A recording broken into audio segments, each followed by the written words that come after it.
My name's Alex, and I never thought I'd be the kind of person to cut off my own parents.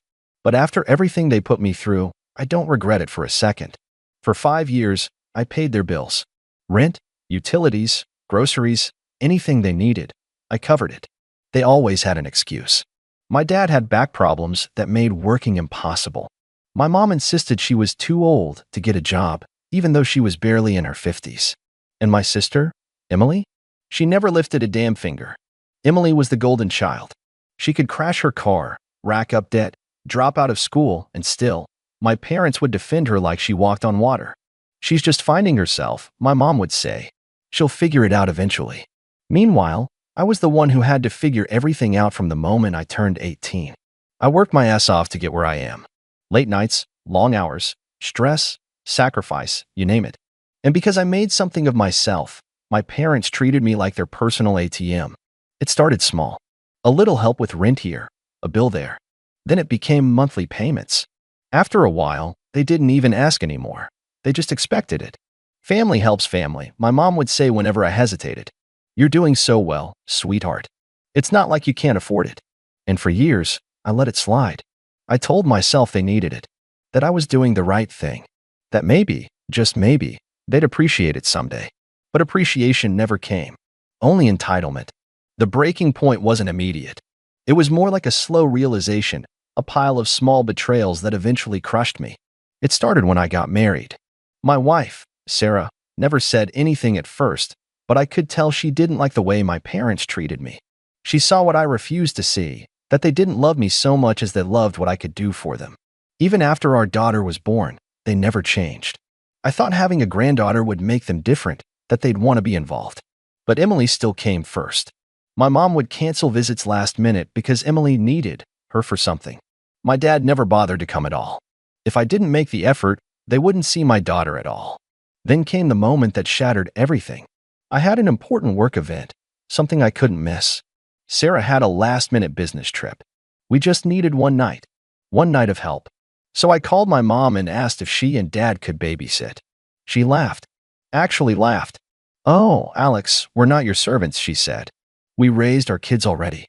It's not our job to take care of yours." I don't even remember what I said next. I just remember hanging up and staring at the wall, feeling like a fool. 5 years of paying their bills, covering their expenses, making sure they never had to struggle, and the one time I asked for something in return, they dismissed me like I was nothing.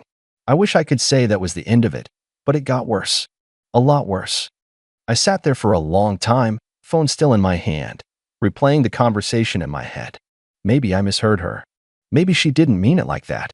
But deep down, I knew better. The years of being used, the endless excuses, the way they put Emily on a pedestal while treating me like a walking wallet, it all made perfect sense now. Still, I needed to hear it from them directly. I needed to see them say it to my face. So I got in my car and drove straight to their house. The drive was short, but my mind was racing the entire way. I wasn't even sure what I was going to say. I wasn't the kind of person who lashed out or got into screaming matches. But I felt something bubbling up inside me, something I had pushed down for years. By the time I pulled into their driveway, my hands were shaking. I took a deep breath, got out of the car, and knocked on the door. No answer. I knocked again, harder this time. Then I heard voices inside. The door opened, and there was my dad, looking surprised to see me. "Alex," he said, like I was some stranger showing up unannounced. I didn't even bother with small talk. "I just want to make sure I heard Mom correctly," I said, pushing past him into the house. "You guys can't babysit my daughter for one night because you're not my servants?" My mom was sitting on the couch, but she didn't look at all guilty. If anything, she looked annoyed. "Alex, why are you making such a big deal out of this?" Before I could respond, I heard something from the other room. A little voice. A giggle.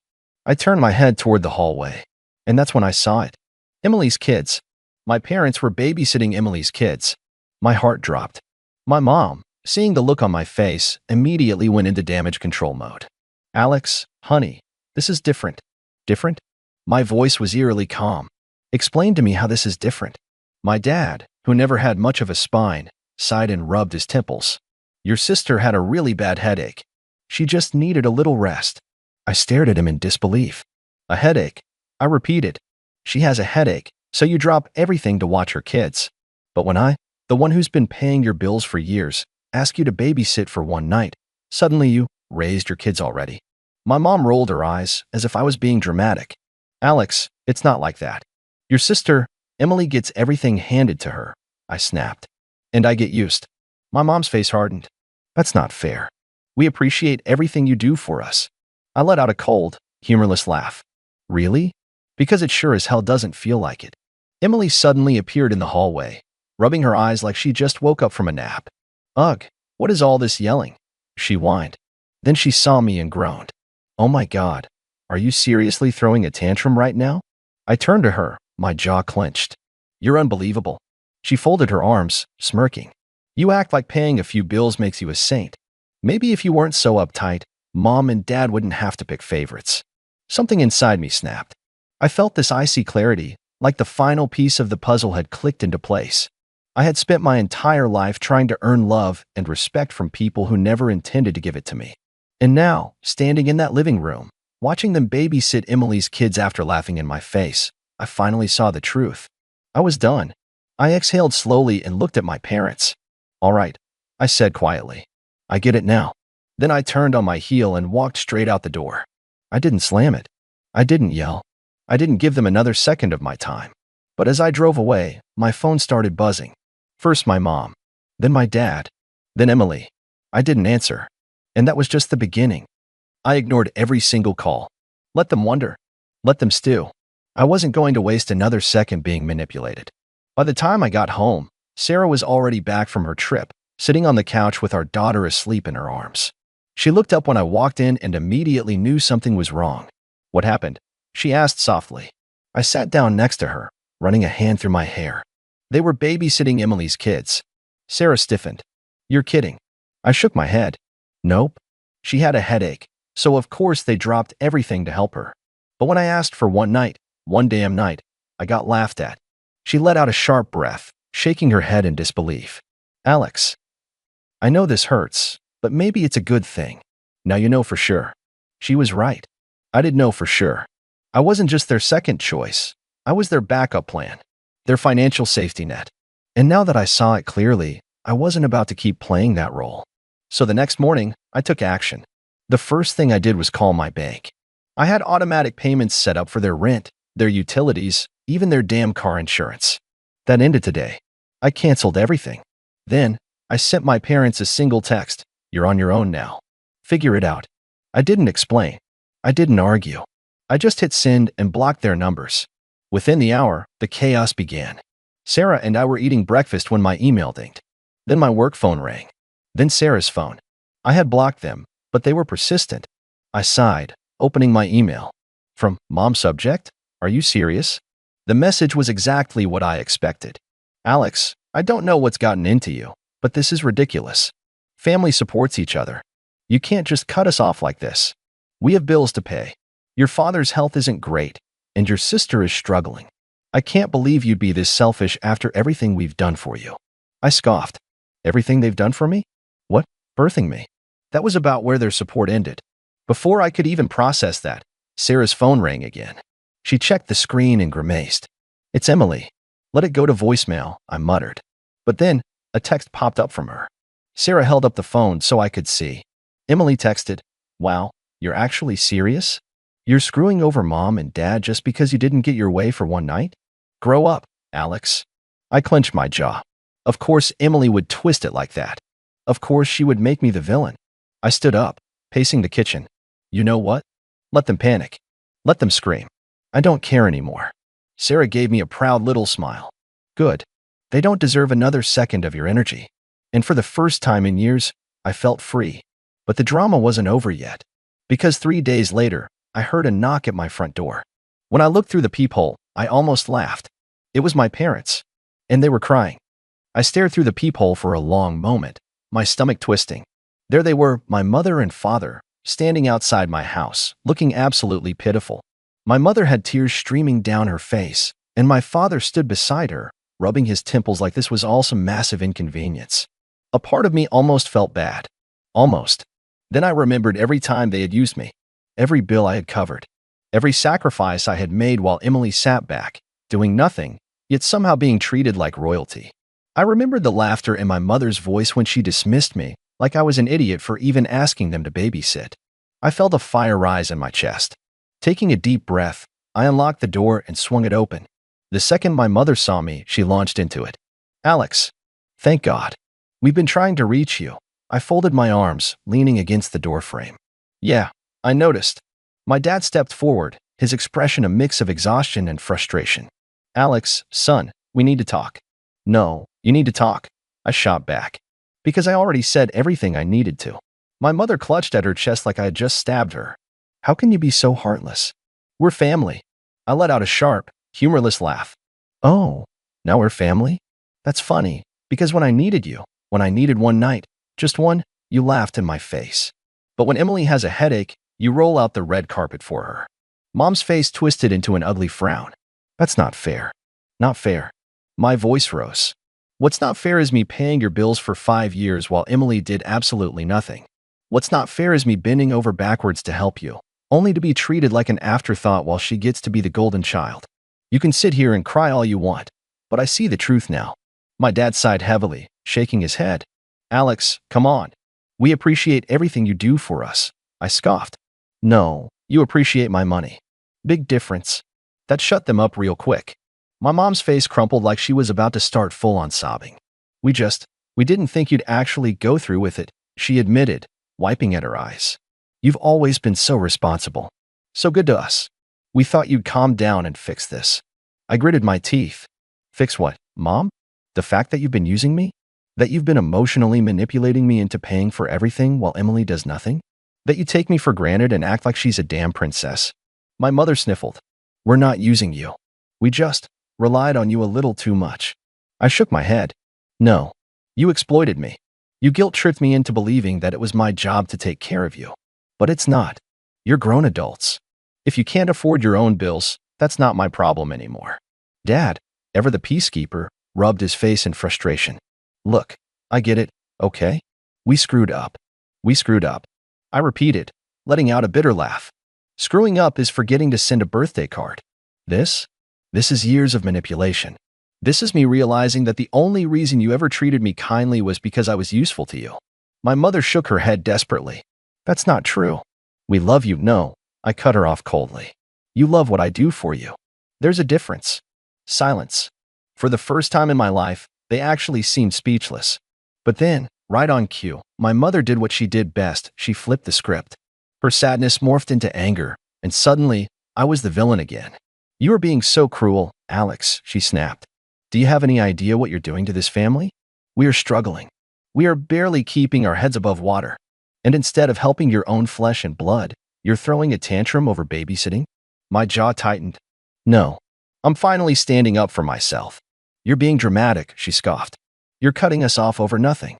I felt a dangerous calm settle over me. "Nothing?" I echoed. "You think this is nothing?" I took a step closer, lowering my voice. "Mom, I have spent the last 5 years keeping a roof over your head while Emily did nothing.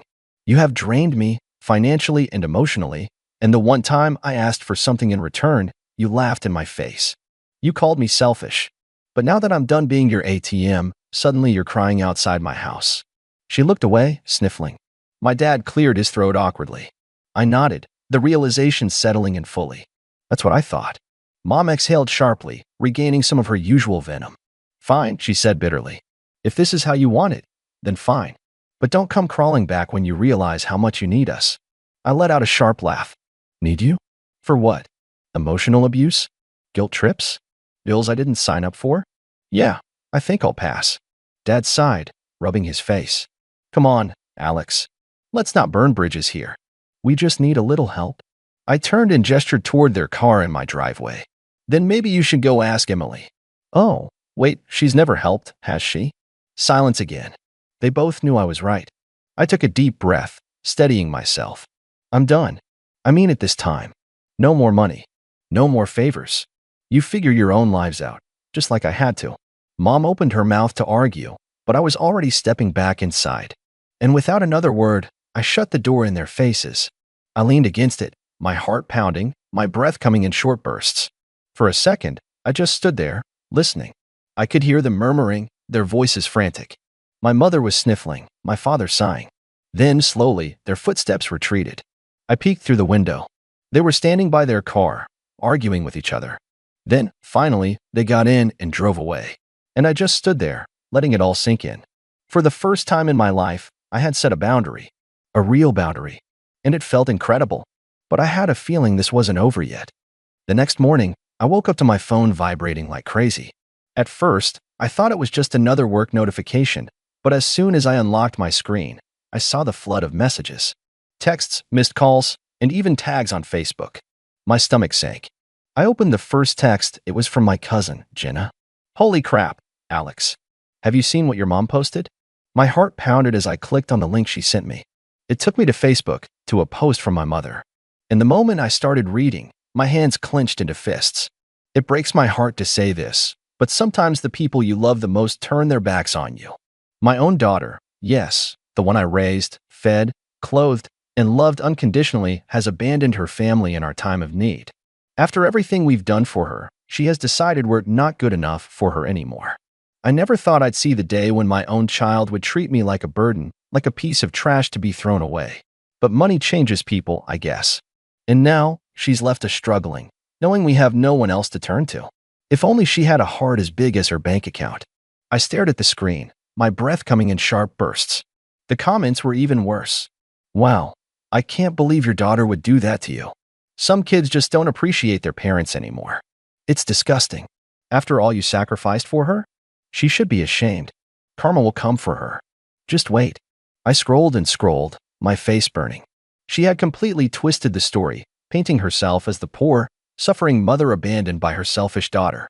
And of course, her Facebook friends, most of them nosy church ladies and distant relatives who barely knew me, were eating it up. Then, just when I thought it couldn't get worse, I saw Emily's comment. I never wanted to say anything before, but honestly, I always knew she only cared about herself. Mom and Dad have given her everything, and this is how she repays them? Disgusting. That did it. I wasn't just angry anymore. I was livid. I grabbed my phone and dialed my mother's number. She picked up almost immediately, like she'd been waiting for my call. "Oh, so now you want to talk?" she said, her voice dripping with fake innocence. "Are you kidding me?" I snapped. "What the hell is that Facebook post, Mom? You're seriously lying to everyone and making me look like some heartless monster." She let out a long, dramatic sigh. "I don't know what you mean, sweetie. I was just sharing my feelings. Isn't that allowed?" I gritted my teeth. "You lied. You made it sound like I abandoned you for no reason when you've been using me for years." "Oh, using you?" she shot back, suddenly all venom. "I don't recall putting a gun to your head and forcing you to help your own parents. You did that all on your own, but I guess money makes people selfish. I should have known you'd turn out like this." I almost laughed at the sheer audacity of it. "You're unbelievable," I said. "I finally stand up for myself, and instead of apologizing, you run to Facebook to play the victim?" "Well, I am a victim," she said, her voice trembling now, like she was trying to squeeze out some tears. "Your poor father and I are struggling while you live comfortably, completely fine with leaving us behind. It's just," she sniffled dramatically, "it's just so hard to believe my own daughter could be so cold-hearted." I clenched my jaw, gripping the phone so tightly my fingers ached. "You're struggling? Then why were you babysitting Emily's kids yesterday? She can't even watch her own kids, but she gets to live in peace while I get guilt-tripped into supporting you." Mom hesitated, just for a second. But then she scoffed. "Emily is different. She's not as financially stable as you. And besides, she doesn't turn her back on family the way you do." That was it. That was the final straw. I let out a slow breath, forcing myself to stay calm. "You know what, Mom? Post whatever you want. Say whatever you want. But I hope you realize that you just burned any chance of me ever helping you again." "Oh, honey," she said sweetly, her tone suddenly shifting. "Don't be like this. You know I love you." I let out a humorless chuckle. "No, Mom. You love control. And you just lost it." And with that, I hung up. I stared at my phone for a long moment, my blood still boiling. My notifications were still going off. Messages from relatives, mutual friends, even a couple of old classmates asking me what was going on. And then, an idea hit me. If she wanted to play dirty, I could play smarter. I took a deep breath, opened Facebook, and started typing. I didn't rant. I didn't insult. I just laid out the facts. How I had been paying their bills for years while my sister contributed nothing. How they had refused to help me when I needed them just once. and how they immediately turned around and did the exact thing for my sister that they claimed they weren't my servants for doing. I hit post and braced myself. The response was immediate. Messages flooded in, not just from friends, but from extended family, people I hadn't talked to in years. Some were supportive, furious on my behalf. Others were shocked, saying they had no idea what had been going on behind the scenes. A few tried to stay neutral, claiming family should stick together no matter what. But overwhelmingly, the tide was against my parents. And then my sister showed up in the comments. "Wow, can't believe you'd embarrass our parents like this. So much for family." That was rich, coming from someone who had done nothing but take and take while I carried the weight of responsibility alone. I didn't respond. I didn't have to. Others jumped in, calling her out, pointing out the blatant favoritism, the hypocrisy. Then came the messages from my parents. Mom texted, "How dare you do this to us? Do you have any idea how humiliated we are?" Dad texted, "Take the post down now. This isn't how family treats each other." Oh, so now family mattered? Now they wanted to talk about respect and loyalty after years of using me like an ATM and throwing me aside when I needed the smallest favor? I didn't respond. Instead, I blocked them. Blocked my mom. Blocked my dad. Blocked my sister. And just like that, the weight lifted. No more guilt. No more obligation. No more being manipulated into believing that love was something I had to buy. I expected to feel sad, maybe even regretful. But as I sat in the silence of my own home, holding my daughter close, all I felt was peace. For the first time in my life, I was free. What do you think? Did I do the right thing?